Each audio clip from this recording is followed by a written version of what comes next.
Cell phone surveillance, also known as cell phone spying, may involve tracking, bugging, monitoring, eavesdropping, and recording conversations and text messages on mobile phones.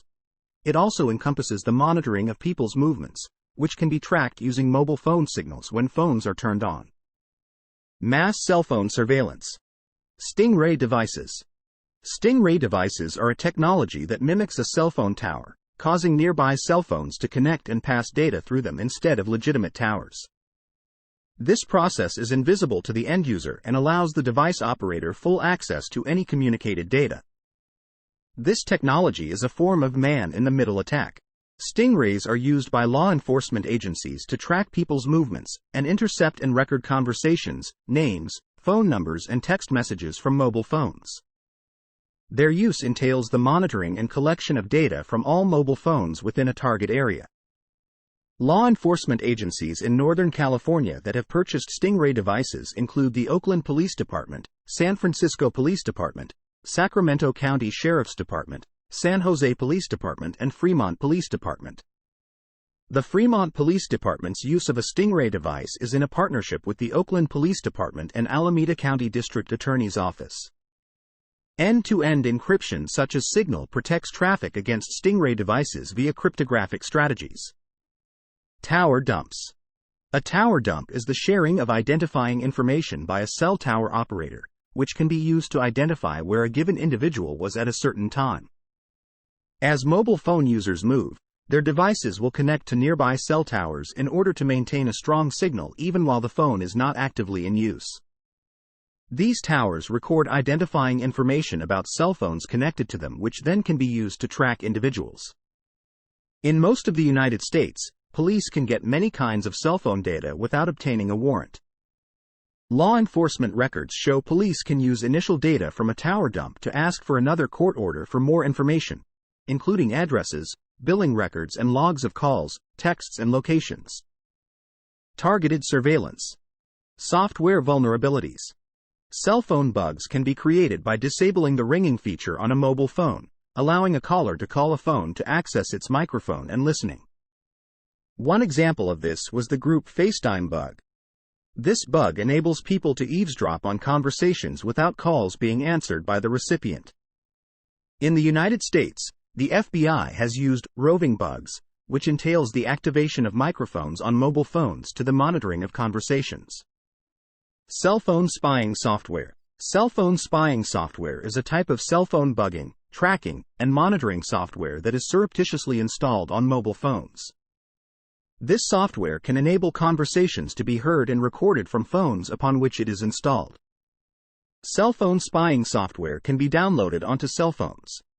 Cell phone spying software enables the monitoring or stalking of a target cell phone from a remote location with some of the following techniques: allowing remote observation of the target cell phone position in real time on a map, remotely enabling microphones to capture and forward conversations.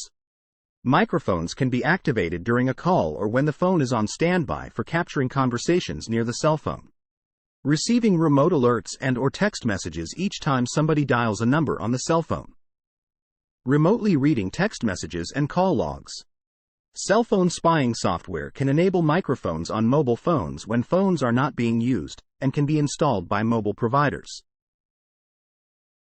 Bugging. Intentionally hiding a cell phone in a location is a bugging technique. Some hidden cell phone bugs rely on Wi-Fi hotspots, rather than cellular data, where the tracker rootkit software periodically wakes up and signs into a public Wi-Fi hotspot to upload tracker data onto a public internet server. Lawful interception. Governments may sometimes legally monitor mobile phone communications, a procedure known as lawful interception. In the United States, the government pays phone companies directly to record and collect cellular communications from specified individuals. U.S. law enforcement agencies can also legally track the movements of people from their mobile phone signals upon obtaining a court order to do so. These invasive legal surveillance can cause a change in public behaviors, directing our ways of communication away from technology-based devices. Real-time location data. In 2018, United States cell phone carriers that sell customized real-time location data, AT&T, Verizon, T-Mobile, and Sprint publicly stated they would cease those data sales because the FCC found the companies had been negligent in protecting the personal privacy of their customers' data. Location aggregators, bounty hunters, and others including law enforcement agencies that did not obtain search warrants used that information. FCC Chairman Ajit Pai concluded that carriers had apparently violated federal law. However, in 2019, the carriers were continuing to sell real-time location data. In late February 2020, the FCC was seeking fines on the carriers in the case. Occurrences.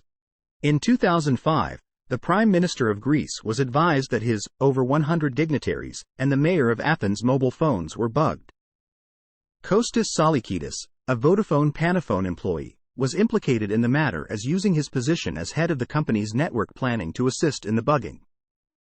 Salikidis was found hanged in his apartment the day before the leaders were notified about the bugging, which was reported as an apparent suicide. Security holes within signaling system number 7, SS7, called Common Channel Signaling System 7, CCSS7, in the US and Common Channel Interoffice Signaling 7, CCIS7, in the UK, were demonstrated at Chaos Communication Congress, Hamburg in 2014. During the coronavirus pandemic, Israel authorized its internal security service, Shin Bet, to use its access to historic cell phone metadata to engage in location tracking of COVID-19 carriers. Detection. Some indications of possible cell phone surveillance occurring may include a mobile phone waking up unexpectedly, using a lot of battery power when on idle or when not in use, hearing clicking or beeping sounds when conversations are occurring and the circuit board of the phone being warm despite the phone not being used. However, sophisticated surveillance methods can be completely invisible to the user and may be able to evade detection techniques currently employed by security researchers and ecosystem providers. Prevention. Preventive measures against cell phone surveillance include not losing or allowing strangers to use a mobile phone and the utilization of an access password. Another technique would be turning off the phone and then also removing the battery when not in use. Jamming or a Faraday cage may also work, the latter obviating removal of the battery. Another solution is a cell phone with a physical, electric, switch or isolated electronic switch that disconnects the microphone and the camera without bypass, meaning the switch can be operated by the user only no software can connect it back.